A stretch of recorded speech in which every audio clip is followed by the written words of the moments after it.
College का पहला दिन था। सभी के सामने नए नए चेहरे थे। सभी लोग इन्हीं नए चेहरों से अपनी पहचान बनाने लगे थे। सभी एक दूसरे को अपना परिचय करा रहे थे। तभी कॉलेज के पहले दिन का हमारा पहला क्लास शुरू हुआ। क्लास से पहले चल रहे इंट्रोडक्शन के इस सिलसिले को मैम ने और आसान बना दिया। उन्होंने आते ही सबसे पहले सभी को अपना इंट्रोडक्शन सबके सामने देने को कहा।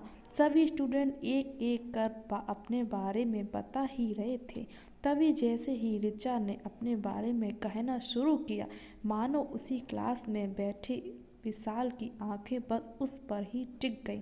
विशाल बड़े ही गौर से ऋचा का इंट्रोडक्शन सुनने लगा और एक एक टेक करके ऋचा बैठ जाने के बाद भी अब विशाल की नज़रें बस ऋचा पर ही टिकी रह गईं। कॉलेज के दूसरे दिन भी जैसे ही विशाल कॉलेज आया, उसकी निगाहें तो मानो ऋचा को ही ढूंढ रही हों। विशाल ने ऋचा से किसी भी तरह से बहाने से बात करने की कोशिश की, लेकिन उसे ये मौका ही नहीं मिल पाया। ये सिलसिला काफ़ी दिनों तक चलता रहा। तभी एक दिन कॉलेज में एक असाइनमेंट के लिए एक ग्रुप बनाया गया, जिसमें ऋचा और विशाल का नाम एक ही ग्रुप में था। ये सुनकर विशाल बहुत ही खुश हो गया। आखिर अब उसे ऋचा से दोस्ती करने का मौका जो मिल गया, और वो इस मौके को किसी भी हाल में गंवाना नहीं चाहता था। और हुआ भी ऐसा ही।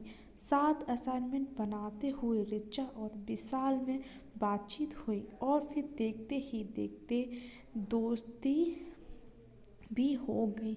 समय के साथ साथ अब ऋचा और विशाल काफ़ी अच्छे दोस्त बन चुके थे, लेकिन ऋचा और विशाल की दोस्ती धीरे धीरे कुछ ज़्यादा ही बढ़ने लगी।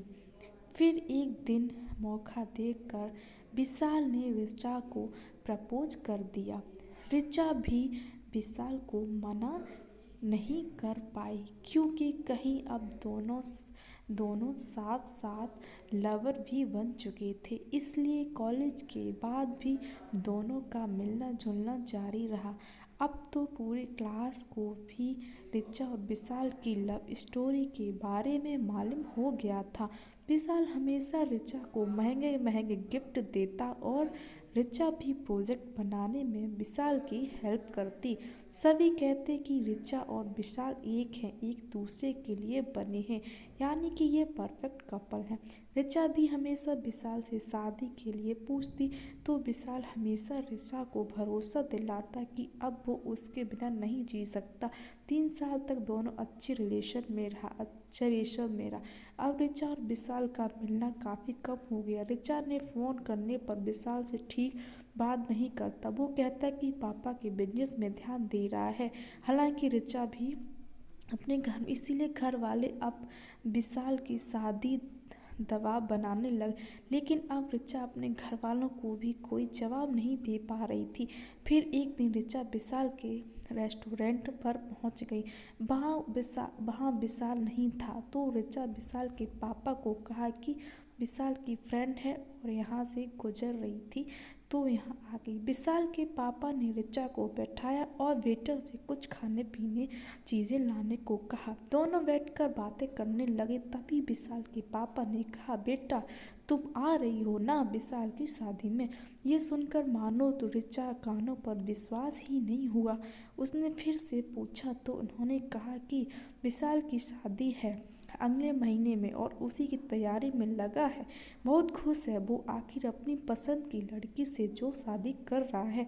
दोनों स्कूल टाइम से ही एक दूसरे को जानते थे।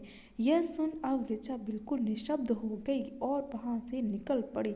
घर आकर ऋचा सीधे अपने कमरे में गई और खुद को कमरे में बंद कर लिया। घंटों रोई। ऋचा ने अपनी माँ और पापा को इस विषय में बताया, तो उन्होंने ऋचा को किसी तरह समझाया कि ज़िंदगी में तुम्हें आगे बढ़ना चाहिए और भविष्य के बारे में सोचना चाहिए। जो गुजर गया वो गुजर गया, अब उसके बारे में सोचकर अपनी आगे की जिंदगी मत खराब करो। लेकिन ऋचा अभी भी विशाल को भूल नहीं पाई और रोज रात देर तक रोते हुए दिल को दिलासा देते हुए कहती, जो क्या हुआ, एक दिल टूट ही गया।